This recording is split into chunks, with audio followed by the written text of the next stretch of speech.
Welcome everyone to Monday Morning Morons for July 16th, 2018. This week, let's start with some of the desperate reaching to stop Trump from appointing Justice Kennedy's replacement. I mean, some of these people are just picking things right out of the clear blue sky and arguing that it makes sense. Spoiler alert, it doesn't. Law professor. Democrats should sue to enforce McConnell rule in Senate. Okay, first thought, a Senate procedure rule is not a law. The courts have no jurisdiction over Senate scheduling. McConnell is breaking no law by scheduling a confirmation hearing for Kavanaugh. But don't worry, our law professor here is going to tell us all why the court magically has the authority to do so now. Never did before, mind you, but now they do. Amazing how that works, isn't it? A law professor has come up with yet another inventive way to #resist the Donald Trump administration, use the courts to enforce a U.S. Senate rule as if it were law. Louisiana State University's Kevin Levy says that when Senate Majority Leader Mitch McConnell carries through on his promise to schedule hearings this fall for President Trump's Supreme Court nominee, Democrats should immediately file a federal lawsuit against him. Why? The minority party needs to have some remedy, some legal recourse, when the majority leader is completely immune to considerations of fairness and consistency in his exercise of the Senate's substantial constitutional powers, Levy writes in The Hill. And the minority party used to have such a remedy, called the filibuster. Remember that? Republicans were pretty big fans of that rule during the Obama administration, used it quite a bit. What happened to that rule again? Oh, yeah, that's right. Democrats conveniently changed that rule to confirm all of Obama's various cabinet members and federal judges that Republicans opposed. Now that Democrats are the minority, though? Oh, no! We shit-canned the only rule that we could have used to stop Trump's appointments. Crap! I warned you about this then, now I'll remind you again. Be very careful when you throw around your majority power just to get your way. You won't be the majority forever, and the same thing will be done to you when you're out of power. Republicans would do well to remember that as well. But was McConnell inconsistent? According to Levy, the so-called McConnell rule means the American people should have a voice in the selection of their next Supreme Court justice. The American people have never had a say in Supreme Court justices. That's why they're not elected, but appointed. Our say is at best indirect through the election of presidents who choose those appointments. That's all we get. In theory, it's so justices cannot be swayed by politics. They are not bound to the will of the people to keep their jobs, so they're free to rule on the merits of the law without fear of retribution at the ballot box. In practice, well, not exactly perfect. As we've seen with some justices before, you may be getting a lifelong appointment for an activist who's more interested in changing the Constitution than in upholding it. He links to a Washington Examiner story for further explanation. However, the professor seems to have glossed over the following, though not entirely. But as McConnell discussed in an expansive interview with Behind Closed Doors, a Washington Examiner podcast, he was referring to presidential, not midterm elections, when he decided not to hold hearings on Barack Obama's 2016 Supreme Court pick, Merrick Garland, following the death of Scalia. Nevertheless, the McConnell rule has legal force, Levy argues, just as former Senate Majority Leader Harry Reid's decision to lower the vote for stopping judicial nomination filibusters did. Oh, look! Someone else remembers that too. How nice. Upset that the minority party has fuck all power to stop appointments today? Thank Harry Reid, not Mitch McConnell. He adds, as every lawyer knows, not all laws are statutes. Many laws come in different forms: court decisions, agency rules, general principles, customary practices, and sometimes even widely accepted opinions by legal experts. Like these non-statutory propositions, parliamentary rules announced by Senate majority leaders constitute laws as well. As a result, they are binding on future legislators unless and until they are explicitly overturned. You're reaching there, Chief. Really reaching. What we're discussing here is when will the Senate Majority Leader schedule a confirmation hearing on the President's Supreme Court nominee. The court has no more jurisdiction over that choice than they do over when the Senate chooses to go to lunch. The Senate sets its own scheduling. For the record, and before it comes up in the whinging somewhere else, the House does as well. The Senate Majority Leader sets the voting schedule for the Senate, and the Speaker of the House schedules them for the House. That's why these positions are so powerful, and why Democrats and Republicans are so desperate to win the majority every couple years. The Speaker and the Majority Leader, through scheduling, get to decide what does or does not get voted on. Effectively, if they don't like your bill, no one has to vote no on it. You just don't get a vote at all. Levy claims McConnell's use of the term constitutionally lame duck president is key. He says the '92 Biden rule, which McConnell invoked against Garland, did not involve a lame duck president. George H.W. Bush had only so far served one term, nor in 2016 because Barack Obama still had 11 months to serve in his second term. All right, let's start with what lame duck president actually is, because that term gets flung around quite a bit. In the United States, electing a new president happens in November. That president does not begin his term until January. So traditionally, the president in office from November to January is referred to as a lame duck, if he was not the winner of the election. For example, Obama from November 2016 to January 2017 was a lame duck president, because he was leaving office and a new president was coming in. However, Obama from November 2012 to January 2013 was not a lame duck, because he won the election and there would be no new incoming president in January.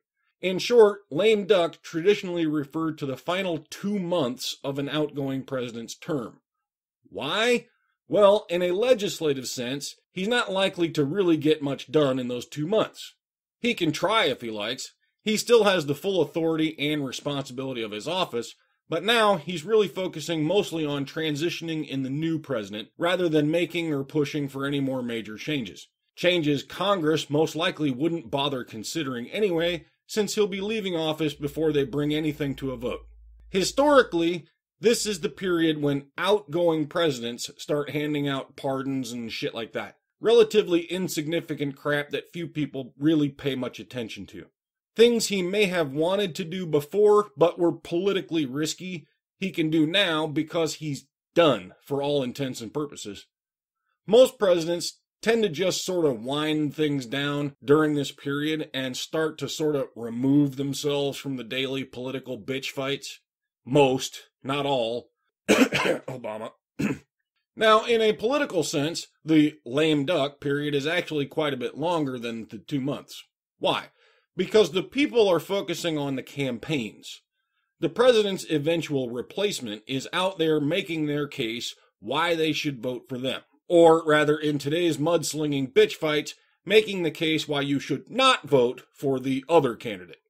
If the current president wants his replacement to be the candidate from his own party, which they all do, then he has to be careful what he does administratively and legislatively during this period because, like it or not, his actions reflect upon the candidate.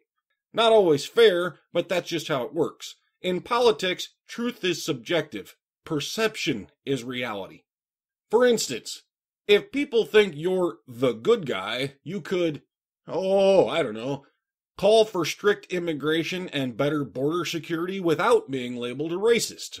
All Americans, not only in the states most heavily affected, but in every place in this country, are rightly disturbed by the large numbers of illegal aliens entering our country. The jobs they hold might otherwise be held by citizens or legal immigrants. The public service they use impose burdens on our taxpayers. The bill before us will certainly do some good. It will authorize some badly needed funding for better fences and better security along our borders, and that should help stem some of the tide of illegal immigration in this country. Funny, I don't recall everyone going batshit crazy and screaming fascist, racist, xenophobe, etc. when these two guys said that, but Trump says the same thing, and all of a sudden... No borders, no nation, fuck deportation! No borders, no nation, fuck deportation! No borders, no nation, fuck deportation! Funny how that works, isn't it? Same goes for this zero-tolerance policy that makes Trump the biggest fascist since Mussolini. Begun under George Bush, continued by Barack Obama, but now it's that dirty xenophobic Trump's fault. He did it. He's taking poor helpless kids away from their parents and locking them up in cages. Oh, the humanity! Trump is such an evil, horrible, xenophobic, torturing... Oh, shit. That was 2 years before Trump. And those aren't even separated kids. Those are kids shipped off to America alone, without their parents, under the misguided notion that Obama's DACA policy would grant them the fuzzy legal but not legal status because they're kids. Oopsie! See what I mean? In politics, truth is almost completely irrelevant. Narratives matter, not truth. Perception becomes reality. Okay, so I went a little off track there. Let's jump back and finish the article, because this guy, this supposedly smart, legal-minded individual, is about to shoot his own case right in the ass. Even if we concede that 11 months left in a presidency somehow constitutes a lame duck period, then 4 months left for the current Senate certainly constitutes a lame duck period, and it would be even arbitrary and unjustifiable to apply the McConnell rule only to lame duck presidents and not lame duck senates. We do not agree on that, to be clear. 11 months is not a lame duck. Obama was not a lame duck at the time. You are a lame duck after you are voted out, but before your replacement actually takes office. Until then, you're still just the president, or in this case, senator. Like the rest of the judiciary, the U.S. Supreme Court is supposed to be above politics, a nonpartisan check on the other two branches. Supposed to be, but clearly aren't. If that were actually the case in practice, then it wouldn't matter which president picked which justice, would it? If they were all non-political as they're supposed to be, then there would be no such thing as a liberal court or a conservative court, would there? And you wouldn't be reaching way up in your own ass to pull this argument out against having confirmation hearings for Kavanaugh right now, would you? So when McConnell officially schedules confirmation hearings for Trump's nominee, Senate Democrats need to do more than complain.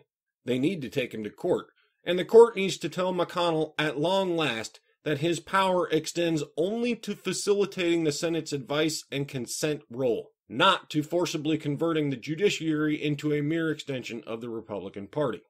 And there it is. The silver bullet that collapses your whole argument. Did you catch it? You really didn't see it when you wrote that, did you?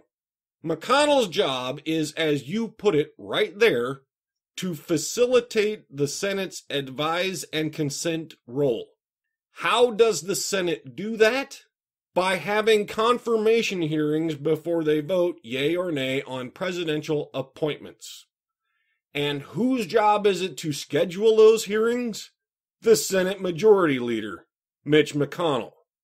What you've just argued is, in short, when McConnell does his job, Democrats need to appeal to the court to stop him from doing his job. Genius. And good luck with that. I guess now we know why you teach law rather than practice it, huh? Because those that can't do, teach. And those that can't teach Jim. Okay, Bob, we kind of went all around the mulberry bush on that one. What's next? Study. Fossil fuels contribute to Petro-masculinity.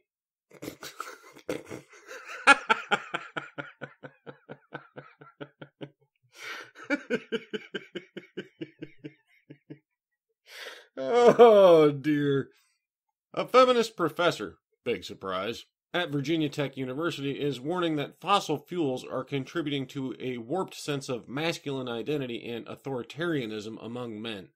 I don't know about the rest of you, but I never feel more masculine than I do when I light an oil fire or randomly dump gasoline on the ground and toss a match just to see it burn. And I do it all the time just to intimidate and control the women folk too. I just point to the fire and say, "Back to the kitchen, woman, or I'll burn this lump of coal next." Really puts them in their place. Cara Daggett, who teaches classes on politics and global security at Virginia Tech, penned her criticism of petro-masculinity in an essay, Petro-Masculinity, Fossil Fuels, and Authoritarian Desire, for the most recent issue of Millennium, Journal of International Studies. Writing in response to the 2016 election, Daggett coins the term petro-masculinity to describe what she sees as a convergence of climate change, a threatened fossil fuel system, and an increasingly fragile Western hypermasculinity. Petro-masculinity, like fossil fuel systems, arguably has global dimensions, Daggett asserts. However, like other masculinities, petro-masculinity should be understood as manifesting in multiple and locally specific ways. Petro-masculinity approaches masculinity as a socially constructed identity that emerges within a gendered order that defines masculinity in opposition to femininity, and in so doing sustains a power relation between men and women as groups, she adds, quoting other academic literature on the topic. Unlike the hegemonic masculinity of the past, which is a general term to describe masculinity under patriarchy, Daggett claims that petro-masculinity is a recent phenomenon, specifically triggered by global warming. Petro-masculinity, she claims, ultimately aims to defend the endangered status quo, entrenching petrocultures that have historically propped up Anglo-European fossil-burning men. Yes, because only white European men burn fossil fuels. Women just burn hopes and dreams.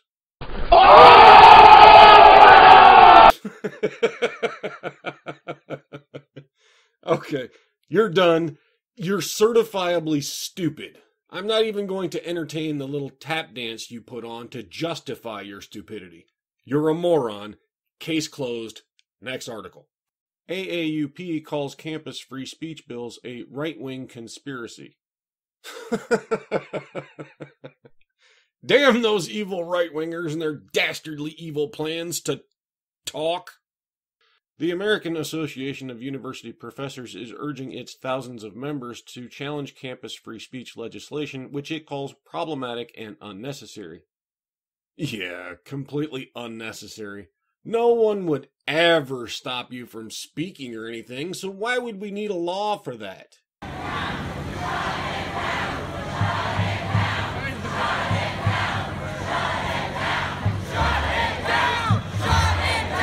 Well, so long as you're saying what we want you to say anyway. The AAUP, by far the largest membership group of college professors in the United States, with more than 500 campus chapters, takes aim at the ongoing trend in its new campaign against unnecessary free speech legislation, which is part of a larger one faculty, one resistance effort through which the AAUP hopes to rally opposition to conservative initiatives in higher education. Yeah, you don't see it, do you? Heads so far up your own asses that what you've just said here completely makes sense to you, doesn't it? Let me help you out. One faculty, one resistance. In other words, you've chosen a political side to rally opposition to conservative initiatives in higher education. Just conservative ones, though. So you're supporting free speech, but only for those who agree with you. That is not free speech, you fucking morons. While bills to support free speech vary by state, the AAUP worries that common features include forbidding the cancellation of controversial speakers and requiring schools to educate students on First Amendment rights during orientation. Oh my God! The horror of teaching kids their guaranteed constitutional rights! What new conservative hell is this? Framing free speech legislation as a right-wing conspiracy, the AAUP also complains that such bills often establish mandatory minimum penalties for students who are repeatedly found guilty of infringing on others' free speech, as well as allowing students to sue if their First Amendment rights have been trampled. Yeah, look, the problem here is the punishments. We're like totally behind your right to free speech, just so long as there's no punishment for me when I stop you from doing that. Otherwise, it's like totally cool. Campus free speech legislation is one piece of a much larger, well-funded, right-wing effort to disempower public higher education in the United States, the AAUP tells members in a primer on the subject. No, It's an effort to let people voice their own opinions, including the ones you don't agree with. Do I have to remind you folks that you are supposed to be the intellectuals?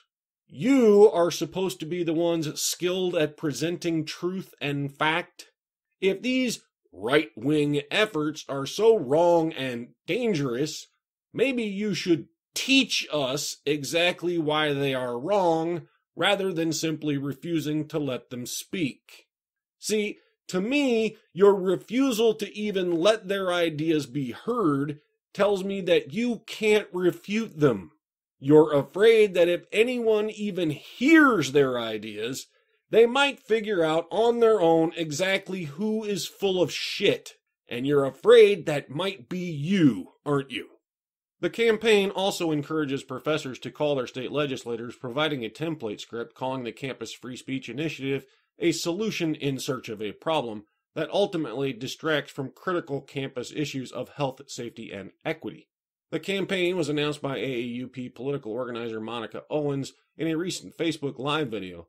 While Owens doesn't exactly express any qualms with free speech itself, she does warn that free speech is a conservative effort. So why are these bills so problematic, Owens asks, answering that there are provisions in these bills that require minimum penalties for the infringement of others' free speech.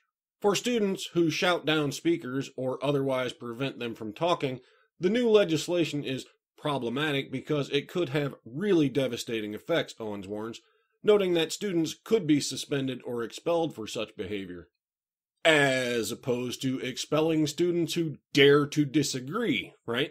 Need an example? Here's one. This guy was expelled simply because he didn't support using $30 million of student fees to build a couple parking garages. Or how about this one? Wasn't all that long ago and caused quite a stir from the media outrage machine. A couple of kids singing a racist fraternity song. Expelled for using the bad word.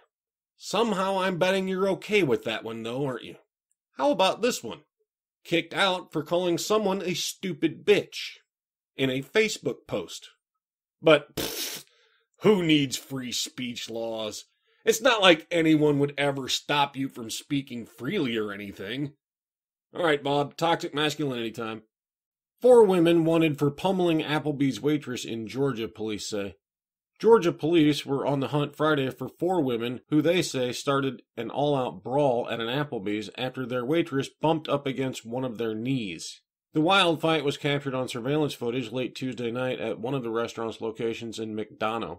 One suspect grabs a knife and cuts her arm, and the other suspect punches her, McDonough Police Detective T.F. Spagenberg, told Fox 5 Atlanta. Police say the 21-year-old server accidentally bumped a customer's knee while placing food on the table, and when it happened again, chaos broke out. Video of the brawl shows punches being thrown as the unidentified women gang up on the waitress. As she tries to defend herself, the table the group was eating at gets flipped over and a light fixture above it is smashed out with a fist.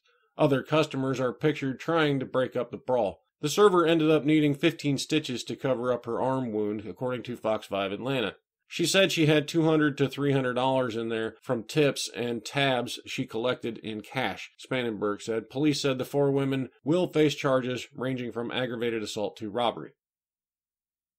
Phew! Masculinity sure is toxic, isn't it? Thank heavens that there is so much good, wholesome, feminine energy in the world, or we'd all be doomed, huh? Good, kind-hearted, caring, feminine energy. Yes, I know that's a stereotype, Bob. And while we all thought that these social justice wankers were fighting against stereotypes, this is their message. I mean, personally, I'm of the opinion that men and women, masculine or feminine, can be competitive, violent, aggressive, angry fuckheads. But apparently, I'm the sexist. All of those things are just masculine, even when women do it. Go figure. That's it for this week, folks. You know the mantra. Women are victims, men are oppressors, and feminism is just about equality.